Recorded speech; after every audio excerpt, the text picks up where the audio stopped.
नाज़रीन आदाब, अली वारसी एक मरतबा फिर नया दौर के प्लेटफॉर्म से आपके सामने हाजिर है। आज हसन इफ्तिखार मौजूद नहीं है, तो मैंने सोचा कि हम आपसे बात कर लें। उसकी वजह यह है कि आपको एक तो मैंने ब्रैग करना था कि मेरी खबर दुरुस्त साबित हुई। हमने लास्ट थर्सडे को आपको ये रिपोर्ट दी थी कि आदिल शाहज़ेब ने जो सदाकत अली अब्बासी साहब का इंटरव्यू किया है, डॉन ने इसको चलाने से इनकार नहीं किया। पूरे मुल्क में एक शोर मचा हुआ था कि उन्होंने कर दिया इनकार और वो नहीं कर रहे, और वो बड़े प्रोफेशनल हैं और बड़े एथिकल हैं वगैरह वगैरह। मैं उनकी एथिक्स और प्रोफेशनलिज्म को कोई, पहले भी मैंने कोई जजमेंट नहीं पास की, मैं अभी भी नहीं पास कर रहा, मगर वो इन्फॉर्मेशन गलत थी जो असल मसला है। कुछ लोगों ने तो यहाँ तक कहा कि जी वो तो इंटरव्यू डिलीट हो चुका है वगैरह वगैरह, मगर डिलीट कुछ नहीं हुआ था, सब कुछ मौजूद था। और फिर मैंने ये कहा था कि वो मंडे को रन होगा, और वो मंडे को रन हुआ। तो सबसे पहले तो मैं चाहता था कि मैं पूरी कौम के सामने ये हकायक रखूं कि सबसे पहले ये खबर जो है वो हमने आपके सामने लाए थे और बाजी हम ले गए हैं एक मरतबा फिर। तो 12 ये एक खबर थी, लेकिन अब हम आपसे एक और बाजी ले जाते हैं, और वो ये है जनाब के वैसे मेरी खबर नहीं है ये वैसे ही मैंने ऑनलाइन पढ़ा और फिर इसके बारे में थोड़ा सा इन्वेस्टिगेट किया, तो वो ये पता चला है कि पंजाब हुकूमत जो है ये सोच रही है कि बुध के रोज़ छुट्टियां कर दी जाएं मार्केट्स के अंदर, फैक्ट्रीज़ के अंदर और तमाम स्कूल्स के अंदर। सर्दियों के 2 महीनों में, मेरा ख्याल है ये नवंबर दिसंबर में मोस्ट लाइकली होगा, और उसकी वजह जो है वो स्मॉग है। स्मॉग जो है वो लाहौर के अंदर अभी तो इतनी नज़र नहीं आ रही, हल्की फुल्की थोड़ी सी महसूस होती है, लेकिन किसी दिन होती है। फिर आज जैसे हवा थोड़ी सी ज़रा तेज़ चल रही थी कल रात से, तो आज मौजूद नहीं है कहीं पर स्मॉग। कल बारिश भी हुई है कुछ इलाकों में, लेकिन नॉर्मली स्मॉग जो है वो इस मौसम में शुरू हो जाती है, ये अब से 5, 7, 8 दिन बाद शुरू हो जाती है, और फिर हर बंदा जो है वो खांस रहा होता है, मेरे समेत आप समेत। तो फिलहाल ये पता चला है कि इस हवाले से पंजाब हुकूमत कुछ फैसले कर रही है, और कुछ ज़राए ने जियो न्यूज़ को ये बताया कि बुध के रोज़ जो है वो मुकम्मल शटडाउन करने का भी फैसला किया गया है। और ये भी कहा जा रहा है कि जो कमिश्नर हैं लाहौर डिवीज़न के मोहम्मद अली रंधावा साहब, वो ये कह रहे हैं कि हमने ये फ़ैसला किया कि गवर्नमेंट जो है वो अपने सिटी एडमिनिस्ट्रेशन के जो लोग हैं उनको तकरीबन पूरे 2 महीने तक वर्क फ्रॉम होम की पॉलिसी अपनाने का फैसला किया जाएगा, और लॉकडाउन के दौर में जो एसओपीज थे उनको दोबारा से काम करने के हवाले से उनको दोबारा से इंप्लीमेंट किया जाएगा। कंप्लीट लॉकडाउन या पार्शियल लॉकडाउन के बारे में जो है वो ये सोचा जा रहा है। और 7% जो है वो फैक्ट्रीज़ का कहा जा रहा है कि ये ऑपरेट करती हैं पूरे मुल्क में। जो लाहौर की टोटल पॉपुलेशन है उसमें 7% कॉन्ट्रीब्यूशन जो है वो इन फैक्ट्रीज़ की जानिब से है। स्कूल्स की क्यों है? शायद बच्चों की हेल्थ के हवाले से भी, और साथ बच्चों के जो है वो वहाँ पर लाने ले जाने की वजह से जो ट्रैफिक सड़कों पर होता है उसको कम करने के लिए। मेरा ख्याल है ज़्यादा जो मेन प्रॉब्लम है वो बच्चों की अपनी हेल्थ है। और फिर जो है वो गवर्नमेंट डिपार्टमेंट्स जो हैं वो 50% स्ट्रेंथ पर काम करेंगे बुध के रोज़। तो ये एक जो है वो फैसले कुछ हो रहे हैं। ये बात देखें, पूरी दुनिया के अंदर प्योरीफायर्स लगाए जाते हैं। पूरी दुनिया के अंदर बहुत से बड़े बड़े एनवायरमेंटल मसाइल होते हैं, न्यूयॉर्क सिटी के अंदर, लंदन के अंदर, और वो तमाम मसाइल हल किए जाते हैं। आज से चंद बरस पहले तक ये कहा जाता था कि पूरे लंदन के अंदर आप घूम नहीं सकते, फिर नहीं सकते बिकॉज ऑफ द फॉग, और इतनी ज़्यादा पोल्यूशन होती थी लंदन में सर्दियों के मौसम में कि आप वहाँ पर गुजारा इंसान का, आम आदमी का खांसे बगैर, बीमारियाँ अपनी जगह, और फिर एक वो गीला सा और डैम्पन हो जाती हैं सारी दीवारें शिवारें। वो सारे प्रॉब्लम्स होते हुए ये गवर्नमेंट जो है उसने डिसीजंस लिए और इवेंचुअली उसको मसले को हल किया, और आज वो हालात नहीं हैं। एक शहर नहीं है, दुनिया के दसियों बीसियों शहर आपको बताए जा सकते हैं जहाँ पर एनवायरमेंटल हैज़र्ड्स को गवर्नमेंट्स ने इवेंचुअली मसाइल का हल किया है। पाकिस्तान के अंदर ये क्यों नहीं हो सकता? पैसों का देखिए, आपकी प्रायोरिटीज़ की बात है। अगर आपके ख्याल में लोगों की हेल्थ जो है वो इम्पॉर्टेंट नहीं है, तो या उनकी लाइफ एक्सपेक्टेंसी जो है वो इम्पॉर्टेंट नहीं है, तो फिर आप इस पर डिसीजन नहीं लेंगे। मगर मेरा ख्याल है कि जितना इम्पॉर्टेंट लाहौर के अंदर मेट्रो बनाना था, या जितना इम्पॉर्टेंट लाहौर की रिंग रोड है, या जितना इम्पॉर्टेंट पाकिस्तान के अंदर मोटरवेज बनाना है, या पाकिस्तान के अंदर हेल्थ कार्ड जितना इम्पॉर्टेंट है, मेरे ख्याल में ये जो प्योरीफायर्स हैं इनसे ज़्यादा नहीं तो कम से कम इतना इंपॉर्टेंट ज़रूर है, बल्कि कहीं ज़्यादा इंपॉर्टेंट है।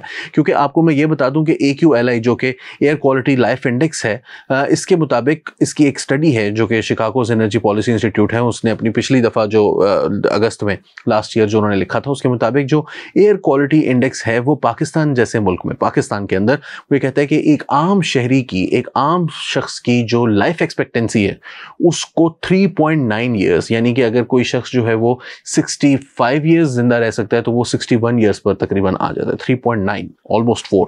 तो ये एक बहुत सीरियस प्रॉब्लम है, बहुत सीरियस चैलेंज है जिसको हमें इग्नोर नहीं करना चाहिए। दूसरी खबर की तरफ चलते हैं अपनी।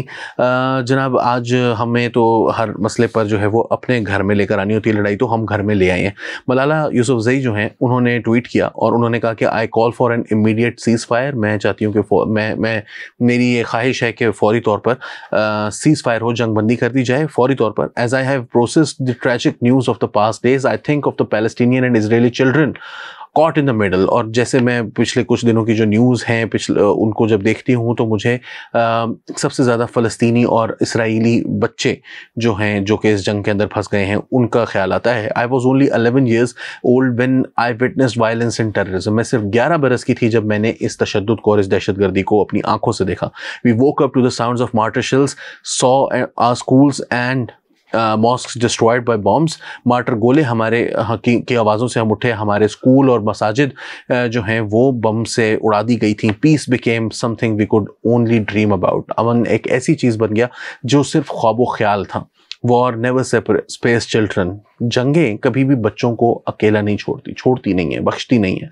Not those kidnapped from their homes in Israel, not those hiding from air strikes और without food and water in Gaza. ना उन बच्चों को जो इसराइल के अंदर घरों के अंदर अगवा हो चुके हैं, उनके घरों से अगवा हुए हैं, ना ही उन बच्चों को जो गाजा के अंदर पानी और खुराक के बगैर और एयर स्ट्राइक्स का सामना कर रहे हैं। Today I am grieving for all the children and people longing for piece and justice in the Holi land. आज मैं उन तमाम बच्चों के लिए और तमाम अफराद के लिए इस मुकद्दस ज़मीन पर जो इस वक्त जुल्म हो रहा है उसके लिए मैं अफसरदा हूँ। बहुत सारे लोगों का ये कहना है कि जी ये तो ऑल लाइव्स मैटर, वो ब्लैक लाइव्स मैटर की जगह ऑल लाइव्स मैटर। देखिए मलाला की सिचुएशन जो है वो बहुत प्रिकेरियस हो जाती है व्हेन यू सी कि हमास ने इस दफ़ा जो असल अटैक है, मतलब जिससे जंग शुरू हुई, इसमें कोई शक नहीं है कि इसराइल की जो दहशतगर्दाना कार्रवाइयाँ हैं, जो अपार्थाइड वो स्टेट है, इसमें कोई दो राय नहीं हो सकती। कोई शख्स अगर आपसे ये कहता है कि ऐसे ये दहशतगर्दी असल मसला है, तो या तो उसके कोई पैसे फंसे हुए हैं या फिर उसने कोई पैसे लगाए हुए हैं, इसके जो फंसे हुए नहीं हैं। तो यकीनन जो है वो इसराइल ही बुनियादी कल्प्रिट है, लेकिन हमास जो है उसकी टेररिस्ट ऑर्गेनाइजेशन, और वो पूरी दुनिया में टेररिस्ट ऑर्गेनाइजेशन, इसमें कोई शक नहीं है। इसमें बड़े बड़े आप लोगों से आप बात कर सकते हैं, वो आपको बताएंगे कि भाई वो दहशतगर्द कार्रवाइयों में मुलव्विस हैं और वो घुसे हैं। उन्होंने हॉस्टिलिटीज़ को इस वक्त एस्केलेट किया है। हॉस्टिलिटीज़ तो पहले से मौजूद है, मैं कभी भी इस चीज़ का कायल नहीं रहा कि वहाँ पर हॉस्टिलिटी ख़त्म हो गई है जब आप लोगों को उनके घरों से निकाल रहे होते हैं। लेकिन मलाला यूसुफजई की पोजीशन में आप ये नहीं कह सकते, या कोई भी एक आम आदमी ये नहीं कह सकता कि हाँ इसराइली बच्चों को जो है वो मारना जायज़ है। बच्चों को मारना किसी सूरत भी जायज़ नहीं होता, कोई भी शख्स के कत्ल जो है वो जायज़ नहीं होता, एक आम शहरी का कत्ल जायज़ नहीं होता। ये जंगी जुराइम है, और जो इस वक्त इसराइल कर रहा है उसके ऊपर हम आते हैं तो वो जंगी जुराइम कहीं ज़्यादा हैं।